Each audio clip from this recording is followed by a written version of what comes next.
Discretion is advised. Mama Black. This program contains language and sequences some viewers may find disturbing. Well, Columbia police arrested a woman suspected in a deadly hit and run. 19-year-old Alex Graves is accused of hitting 67-year-old Alicene Gilmore Friday night as she walked across Broad River Road.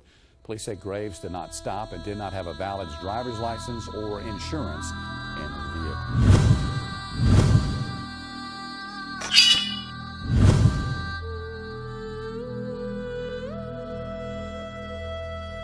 Breaking right now at 11, an eighth of victim coming forward in the Rodney Scott case. This new accusation against the former basketball coach, the biggest one to date. The first charges against the longtime, now former basketball coach were announced last May. That arrest prompting other calls, arrests, and a tip line to eventually be set up by police. Tonight, police are telling us of an additional 105 charges from an eighth victim. Police are increasing his bond to $21.3 million. He's due back in court tomorrow morning. Fayetteville police continuing to encourage anyone who may be a victim to come forward. A woman alleges a Cook County Sheriff's deputy touches her inappropriately, and it's all caught on surveillance video. CBS 2's Suzanne Lemonnier joins us live from outside Cook County Jail with the story. Suzanne? Rob, the woman has hired a lawyer. Now, she claims that the deputy not only harassed her during visits here to see her fiance, who's incarcerated right here behind us at the Cook County Jail, but she also says that the deputy did what you're about to see. Look closely. You see a Cook County Sheriff's deputy place what appears to be a business card in the back pocket of a woman entering the visitor area of Cook County Jail. His hand appears to stay there for a while. Then the woman appears to pull away. We spoke to Cook County Sheriff's spokesperson Cara Smith by phone about what is seen in the video. Once we were made aware of this, immediately moved the officer to a new position where he would have no contact with the public nor with detainees. During this visit on January 14th of this year, the woman had her daughter with her. Smith says the woman visits her incarcerated fiance each week and sees the deputy often. This wasn't a one-time incident, but that he was sort of crossed a line in terms of conversation on other visits as well. And I've met with her personally and apologized for what she had to endure, which no visitor to this jail should have to endure on any day. What can you tell us about his past? He's had, what I would call a troublesome disciplinary history, everything from insubordination to sleeping on the job to a DUI at one point. And Smith says with this very latest incident, his termination may be the next step. We reached out to the deputies union. We haven't had any response back for comment. We now know the identity of the man accused of trying to shoot a Richmond police officer. 24-year-old Dante Watts is charged with attempted murder after investigators say he pointed a gun at an officer last night and pulled the trigger multiple times. Fortunately, that gun did not fire. Jasmine Turner is joining us live now where this confrontation started. That's the Blue Ridge Estates Apartments on Richmond's South Side. Jasmine, walk us through what happened. Yes, Sabrina, the entire situation started here at the Blue Ridge Estates Apartments around 10:15 last night. Someone called reporting shots being fired at a home, and not too far away, just down the road on Carnation Street, RPD officers located a suspect vehicle. They say that Dante Watts was inside of that car, and he matched the suspect description from the shots fired at the home in this apartment complex. Chief Durham says that when an officer tried to detain Watts pointed a gun at that officer, pressing the barrel into the officer's stomach, and the officer felt the trigger pull, but the gun didn't actually fire. At a press conference this afternoon, Chief Alfred Durham says the situation could have ended tragically.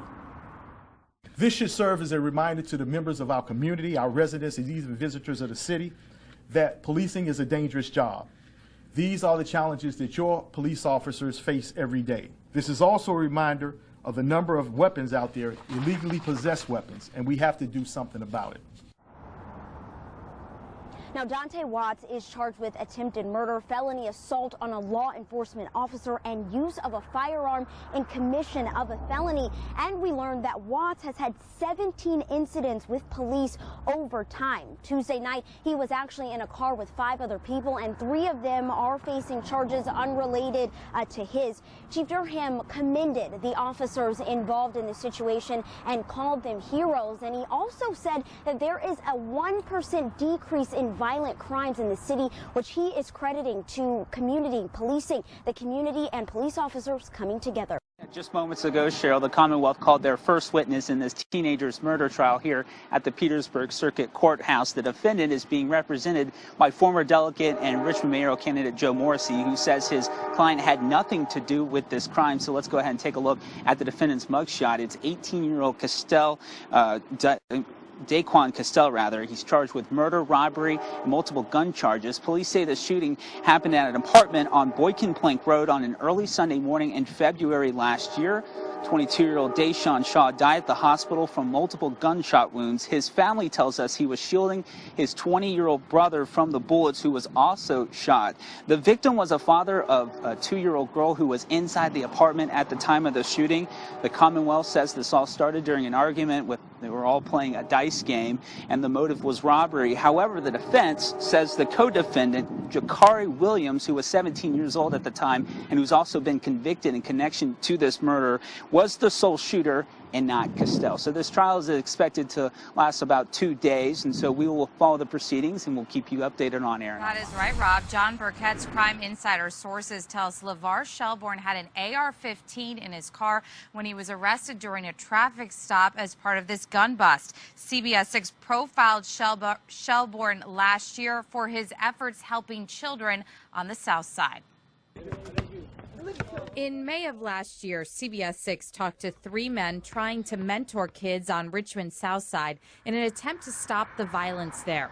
Less than a year later, 2 of those men are in jail facing gun trafficking charges. It's about seeing the conflict and realizing that you can be assertive and not aggressive. But I hope people look and see what I'm doing or see what we're doing, and they learn from it and they try to set an example in their neighborhood. That's LeVar Shelbourne and Antoine Smyer. The district attorney in Brooklyn, New York, alleges both them and 20 other Virginia residents, most of them from Richmond, trafficked 217 illegal guns from Virginia to New York City.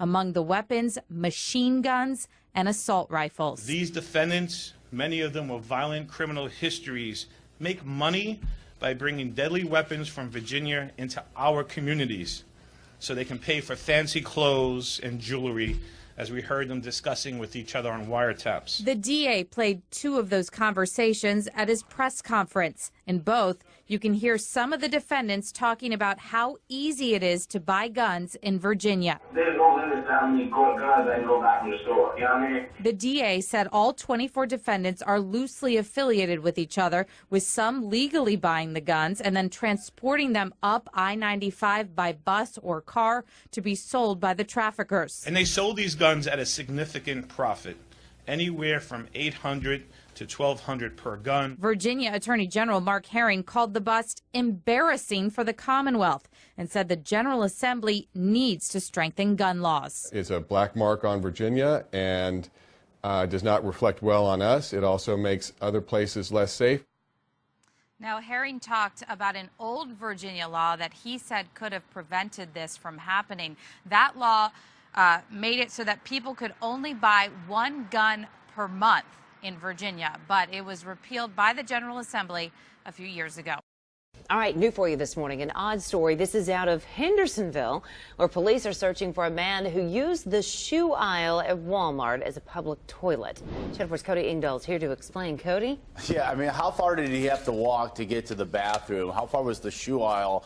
I mean, you can't make any sense of it. But anyway, according to Hendersonville police, a man urinated on over 50 pairs of children's shoes at the Walmart there on Anderson Lane.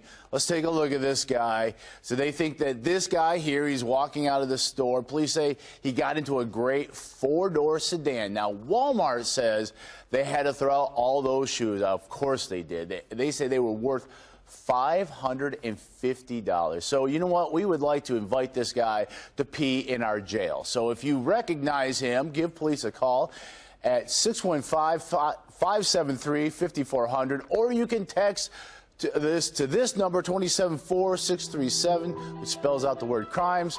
Use the keyword TIP HPD, which stands for Hendersonville Police Department. So let's get this guy in.